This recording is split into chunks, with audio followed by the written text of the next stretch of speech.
Good morning/afternoon, everyone. I'm excited to welcome you to today's presentation. We will be exploring the historical context and evolution of community organizing. On this journey, we'll look back through centuries of collective action, from the early labor movements to the vibrant grassroots coalitions of today.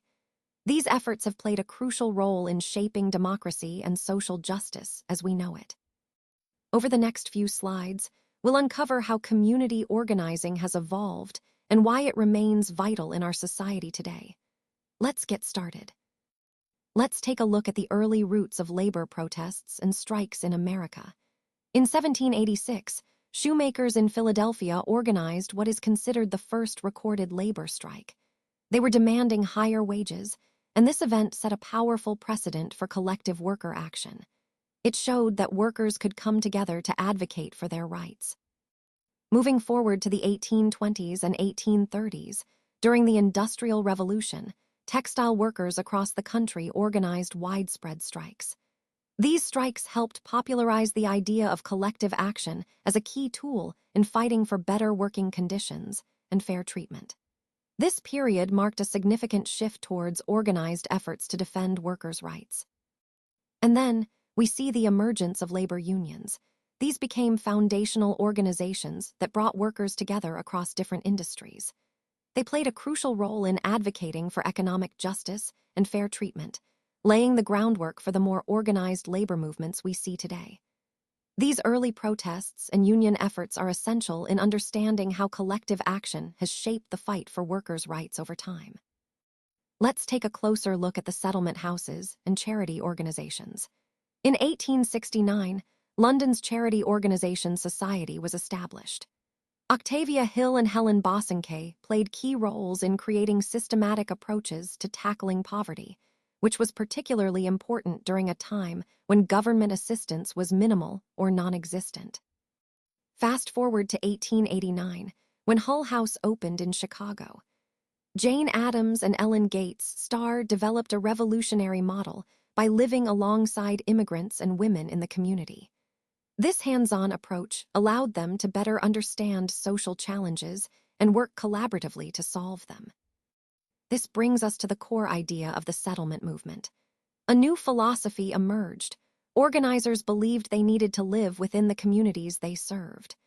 Building trust and forming genuine partnerships were seen as essential to identifying problems accurately and addressing them effectively. Ultimately, this movement emphasized that meaningful social change comes from working together, deeply understanding the community's needs, and fostering trust, principles that remain central to community-based efforts today. So, during the Progressive Era, we see a significant shift toward more organized and systemic approaches to social welfare. In 1917, community chests began to rise in prominence. These were essentially coordinated efforts to pool resources and streamline charitable giving, making social support more efficient and accessible for communities. It was a way to bring order to a rapidly growing field of social work and philanthropy. Then, in 1918, the American Association for Community Organization, or ACCO, was founded. This was a major milestone because it professionalized the field. It established standards and provided training for organizers across the country, helping to ensure that efforts were effective and consistent. This push toward professionalism really helped elevate the role of community organizers and made community work more strategic. At the same time, social workers started to systematize their organizing methods. They recognized that organizing wasn't just about charity, it was a tool for democratic control and social reform. By integrating these methods into their practice, social workers positioned organizing as an essential part of creating meaningful and lasting social change. All of these developments connect to our overall theme of how social movements became more organized, strategic, and professionalized during this period, paving the way for more effective social reform efforts in the future. Saul Alinsky is often called the father of modern community organizing, and for good reason.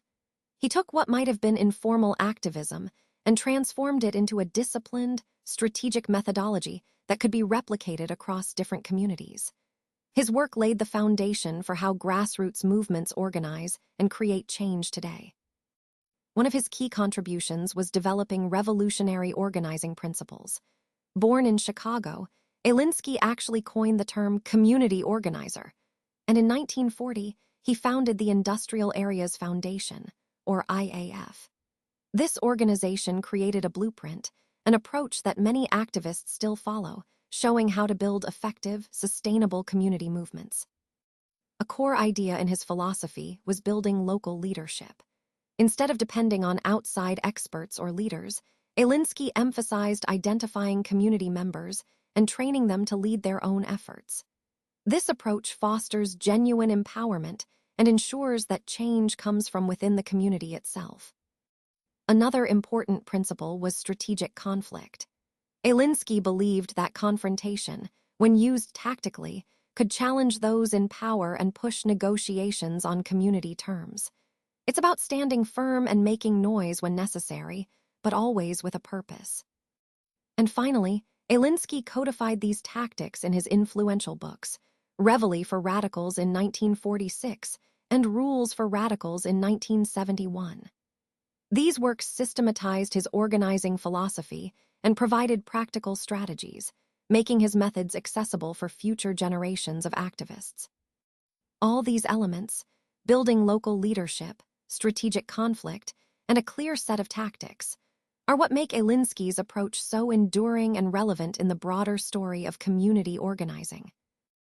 Let's take a closer look at how the Alinsky model was put into action through the Back of the Yard Neighborhood Council.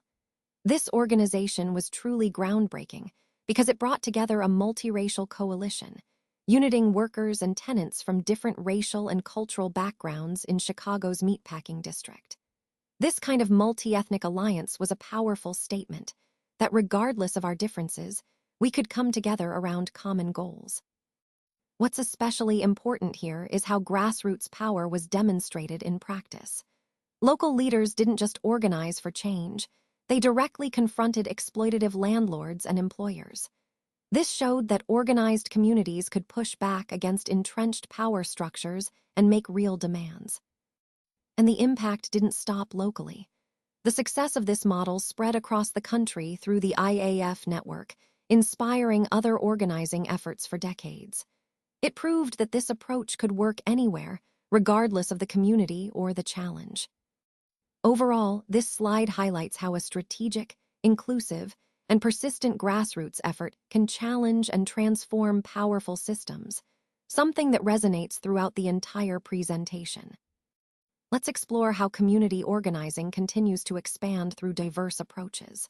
One key method is faith-based organizing. Networks like the Industrial Areas Foundation, or IAF, and the Gamaliel Foundation work by integrating religious institutions into their efforts. They leverage the moral authority that faith communities hold and tap into existing community structures to mobilize people around justice issues.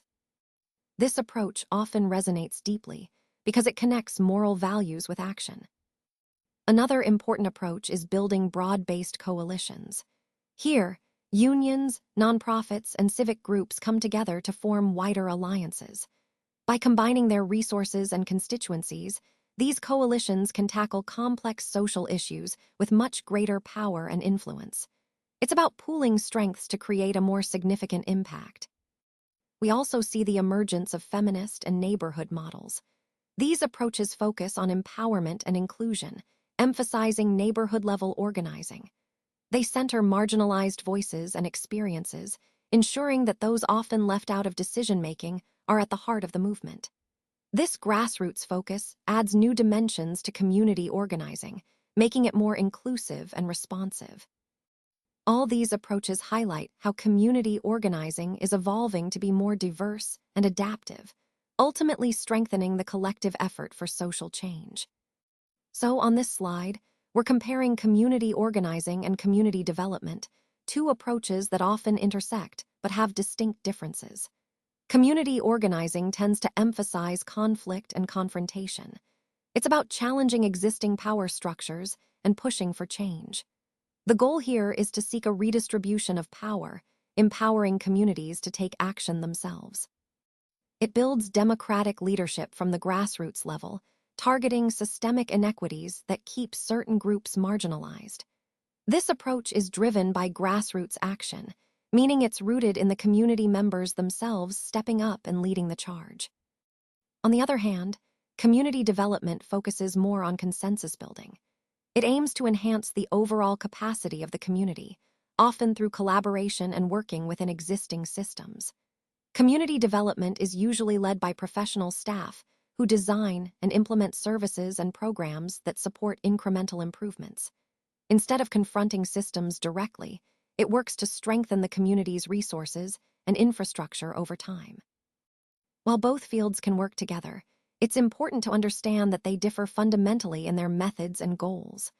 Organizing directly challenges power structures, aiming for systemic change, whereas development often operates within those systems to improve quality of life through services and gradual progress. Recognizing these differences helps us see how each approach can be strategically used to achieve community goals. Now, let's explore some of the key challenges and innovations in contemporary community organizing. One important concept is community benefits agreements. Organizations like Sacramento area congregations, together, work directly with developers to address issues like gentrification and to secure commitments for affordable housing. This approach helps communities have a say in development projects that affect their neighborhoods. Another significant innovation is digital mobilization. Social media and digital tools have transformed how organizers communicate, educate, and build coalitions. They allow for rapid mobilization across vast geographic areas, making it easier to respond to urgent issues and unite people quickly. Finally, there's a growing focus on intersectional justice. Modern organizing increasingly recognizes that racial, economic, and environmental issues are interconnected. By understanding how systems of oppression intersect and reinforce each other, communities can develop more comprehensive strategies for social change. All these points highlight how contemporary organizing is adapting to new challenges, while building on the core goal of creating more equitable and just communities.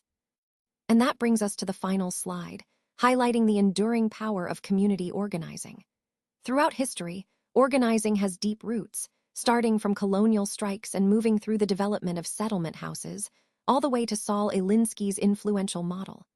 What's remarkable is that despite these changes over time, the core democratic principles, like collective voice and empowerment, have remained constant. Building leadership is central to this process. It's about nurturing local leaders who aren't just fighting for change, but who challenge existing power structures and create lasting impact through collective action and strategic confrontation. And as we look to the future, the legacy continues to evolve. Communities are innovating with new strategies, leveraging technology and adopting intersectional approaches to address emerging social challenges head-on. This ongoing adaptation ensures that community organizing remains a vital force for social change, grounded in its foundational principles, but always moving forward.